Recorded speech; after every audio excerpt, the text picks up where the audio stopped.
Halo guys, kita kembali di Yono Putri Channel.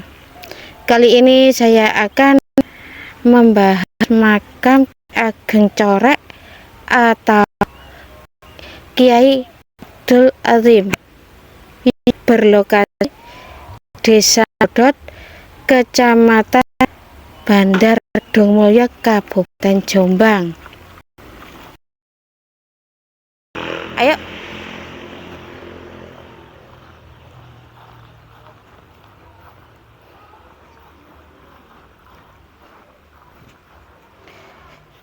Oh ya, ini lah di samping ini. Nah, itu kan ada bangunan ya itu.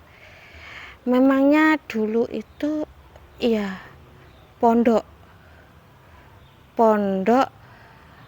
tempat Kiai Abdul Azim mengajar penduduk setempat atau siapa-siapa yang mau belajar agama. Itu adalah salah satu kedok beliau supaya tidak tidak diketahui pergerakan melawan Belanda itu sama beliau itu mendirikan pondok itu ya lumayan banyak loh lah santrinya. Itu pun sama diajari ilmu kanuragan, trik-trik beliau untuk melawan penjajah Belanda. Ayo kita ke dalam masjidnya yuk. Tapi ini masjid bukan yang asli, ini sudah mengalami pemugaran ini. Sudah mengalami pemugaran ini.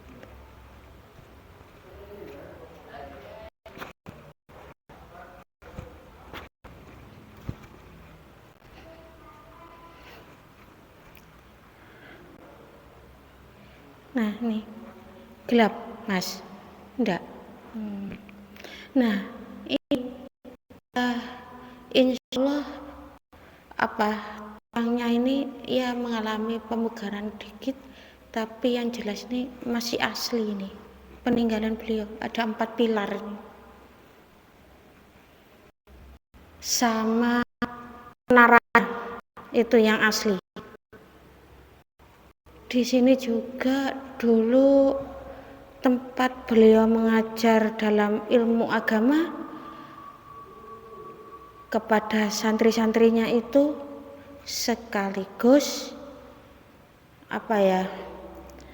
mengajarkan trik-trik itu.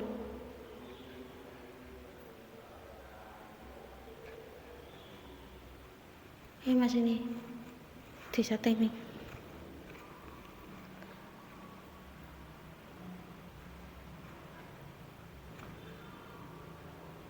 Kalau tempat imamnya pasti itu tempat beliau memimpin sholat itu. Nah ini, itu juga dulunya seperti itu, jadi rendah kayak gini. Tapi ini sudah mengalami pemugaran.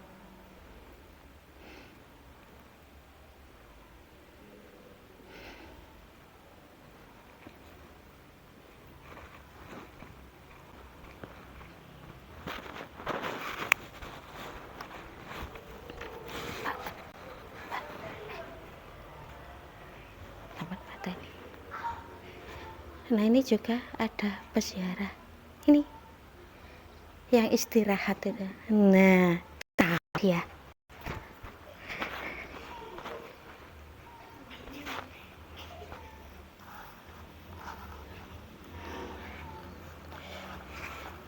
kita ke belakang sana ada jalan tuh ya, ayo.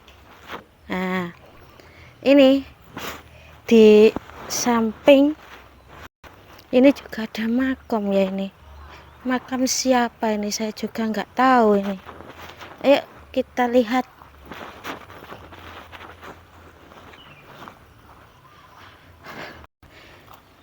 Sebelah selatan utaranya ini.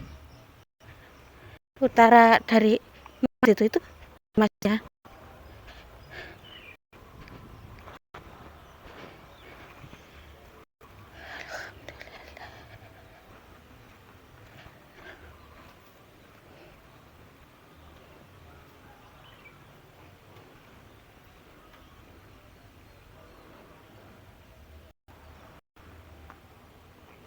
kok nggak ada tulisannya ya? Makam siapa ini? Oh, nggak ada tulisannya. Ini makam ini dulunya dibuat oleh Kiai Abdul Azim, sama beliaunya itu apa ya, tempat khalwat. Pasti itu malam hari di atas jam 12 itu. Ini tempat khalwat beliau.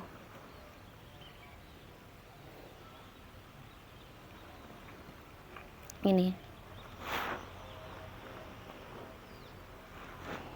ya udah, kita apa ya, kita kembali lagi ke masjid sana. Aku gak kelihatan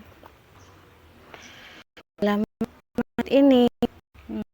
Ini tempat menempuh stresnya, yaitu dalam ilmu gerakan getok itu tadi, sambil disisipi pelajaran agama itu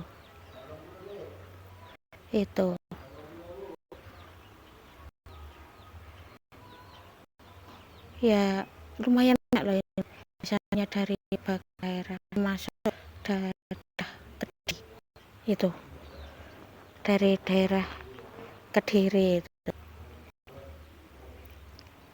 Nah, terus sampai malam loh itu dalam latihan fisik itu ya, persis ABRI itu, persis ABRI itu. Ya sudah, cuma itu aja penjelasannya itu. Ayo kita menuju ke makomnya itu 11 selama dari masjid peninggalan beliau nih.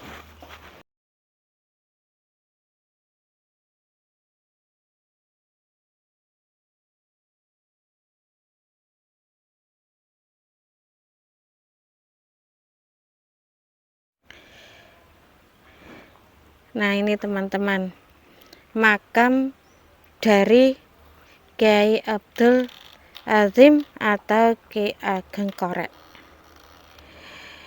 Ayo.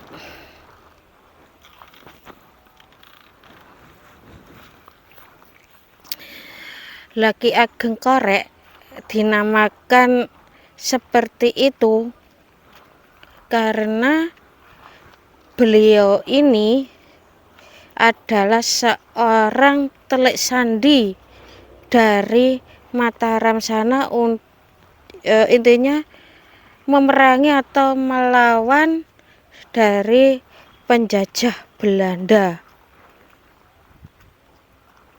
Dari Mataram sana sudah terendus keberadaan beliau, jadi beliau melarikan ke daerah Kediri, khususnya daerah Korean sana, Korek. Di sana sempat tinggal beberapa waktu.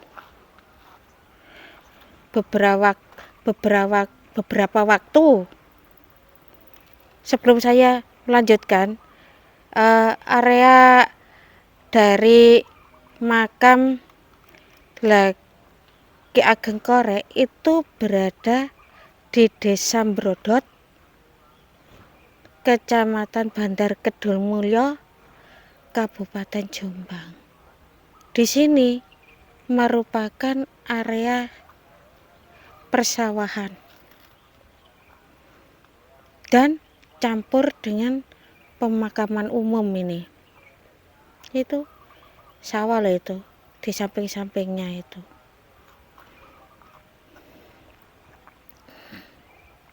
Yuk kita lanjutkan ceritanya.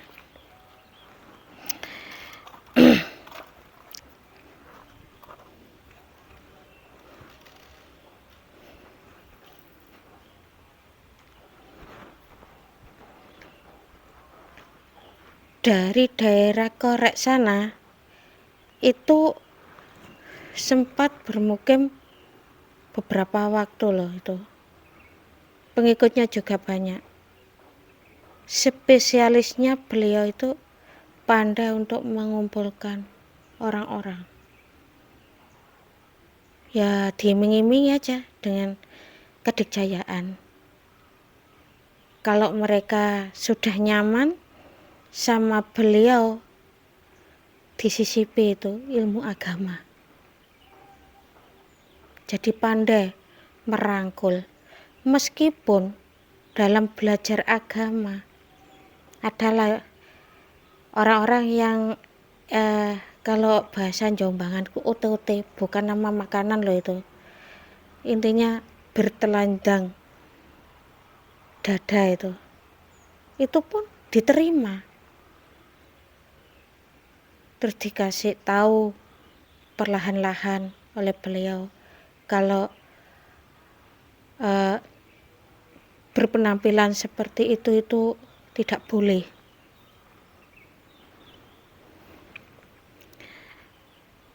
Di daerah Korean tersebut keberadaan beliau sudah terendus oleh antek-antek Belanda itu, terus dilaporkan sama Belanda, terus dikejar, terus Kyai Ageng Abdul Adim itu melarikan ke daerah Brodot ini. Brodot. Ceritanya sampai ke daerah Brodot itu, beliau itu di daerah Korek itu kan sudah ditangkap yaitu sama Belanda, terus dijeburkan ke Berantas itu, terus ditolong oleh seekor bajul kok seorang, atau buaya, seperti buaya tapi kecil, yaitu warnanya putih. Di situ kenapa kok ditolong oleh bajul itu? Karena bajul itu pernah dikalahkan oleh beliau itu. Intinya kalau bangsa-bangsa seperti itu atau jin atau apa, kalau sudah dikalahkan ya intinya nurut atau apa ya nurut sama yang mengalahkan itu. Jadi itu ditolong, jadi tidak sampai tenggelam yaitu, jadi diantarkan sampai ke darat. Juga pandai loh hal melepaskan diri dari ikatan, seperti lepas ya teman-teman. Emang ada triknya itu, pandai. Intinya itu beliau itu dimasukkan ke dalam tempat tangkap ikan itu dari bambu itu, namanya apa ya, yang mengerucut itu, intinya sulit loh untuk melepas dari itu sulit, tapi beliau sanggup. Setelah diiarkan oleh bajul putih itu, intinya menari atau naik ke darat ya sampai di Brodot ini. Kenapa kok dinamakan Brodot? Intinya untuk mengenang beliau bisa melepaskan dari ikatan tuh yang mengerucut. Intinya dalam bahasa Jawanya itu bedolku bisa terlepas, makanya itu dinamakan Brodot sini. Sesampainya di sini beliau tidak putus asa ya ini dalam hal masih menjadi telik sandi, bahasa sekarangnya, bahasa kerennya Umpama kalau sekarang ya intelijen, tapi kelasnya sudah kelas kakap,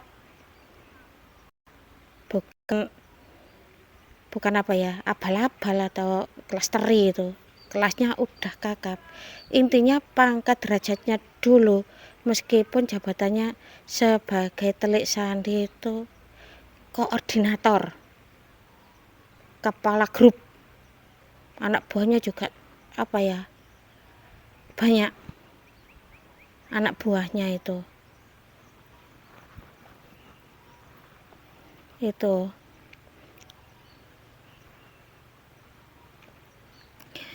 terus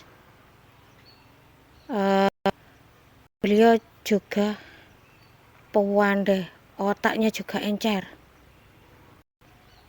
perkara ngetrik dia jagonya. Kok beliau jagonya, teman-teman. Terlihat ya itu ada motor lewat, karena letak makamnya itu di pinggir jalan, gampang kok. Kalau ini itu pemenaik mobil bisa masuk, nah itu kan jalan itu. Kembali lagi ke laptop, teman-teman. Beliau di sini juga mengumpulkan orang-orang ya yang di masjid tadi itu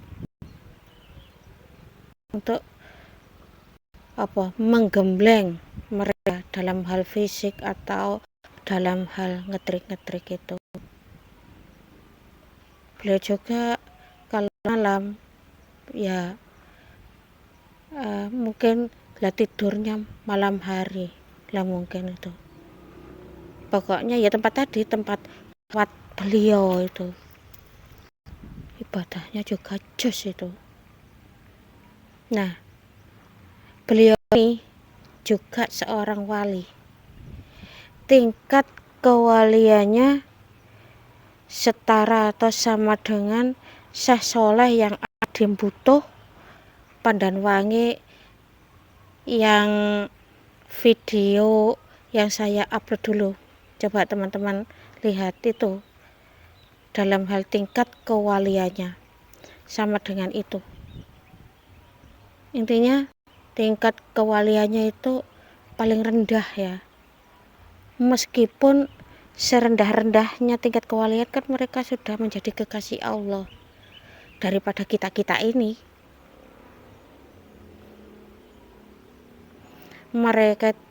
Beliau ini pejuang tangguh lah ini, teman-teman.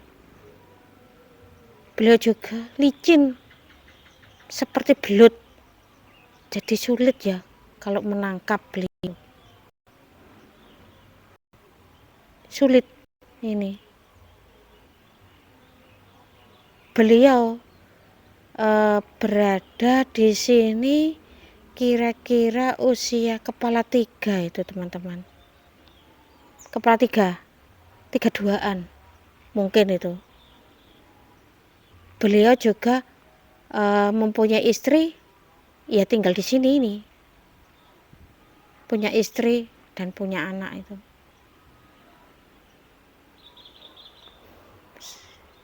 Kalau beliau yang bermukim di daerah Korek Kediri situ, mungkin berumur 29-an itu. Belum beristri beliau.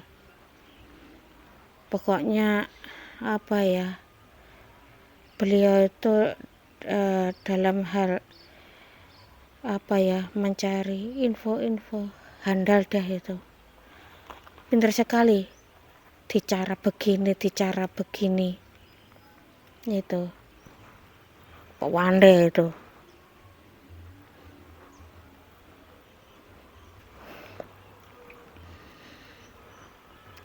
Kalau ada yang mengerti mengenai apa ya, kewalian, mungkin bisa membau bau beliau itu apa ya, seperti bunga kenanga rumahnya itu.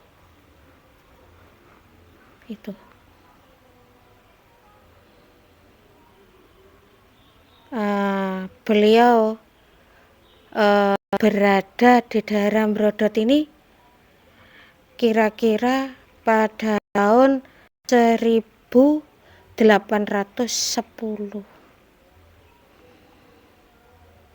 pada usia 32 berada di sini. Wafatnya beliau 59 hampir 60 ini wafat beliau itu.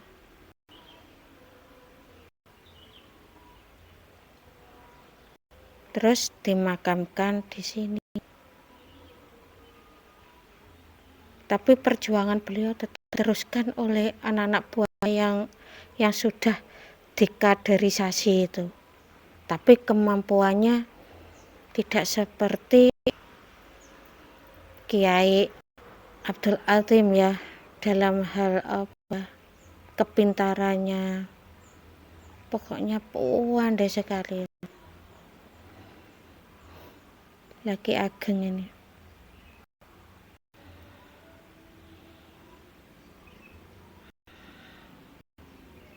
Beliau ini dalam menyebarkan agama Islam itu bukan ngaji Quran, yaitu kebanyakan cuma mengajari orang-orang sini sama santrinya cuma ngaji Al-Quran, belajar mengaji, membaca Al-Quran. Itu cuma menjelaskan gimana supaya orang mengerti dan bisa diterapkan jadi dengan bahasa yang gamblang itu. Intinya tidak perlu teori-teori,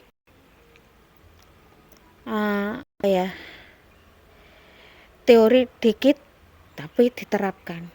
Intinya sama dengan ajarannya Sunan Geseng. Ngaji itu urip itu juga ngaji. Dalam bahasa Indonesianya, ngaji hidup itu juga ngaji. Jadi nggak punya teori-teori yang banyak. Penjelasannya itu yang ditekan oleh beliau. Tuh, ditekan. Jadi ya bisa terima oleh segala lapisan itu. Soalnya kan gampang terima. Jadi kalau memberi pengertian sama santrinya, tidak perlu ya, kalau ya kadang-kadang sih diberitahu kalau ini tidak boleh, itu boleh, atas dasar apa ya kan, pasti itu ada dasar-dasarnya, tapi itu jarang disebutkan sama beliau itu. Yang penting itu pengertiannya dan bisa diterapkan oleh santri-santrinya itu. Beliau diberi kelebihan itu, bisa dalam hal goiban juga bisa itu. Makanya itu bisa mengalahkan siluman bajul putih itu. Intinya bajul putih itu tinggalnya ya di itu daerah Semampir, bawah jembatan Semampir sana, daerah Kediri. Itu pernah dikalahkan itu. Makanya kan ditolong sama bajul itu. Jadi gimana ya, bajul itu merasa meskipun perang sama siluman, tapi beliau itu tidak garang. Kalau sudah nyerah ya udah dilepasin, nggak sampai dibunuh, masih biarin aja kan, sudah merasa kalah mereka itu.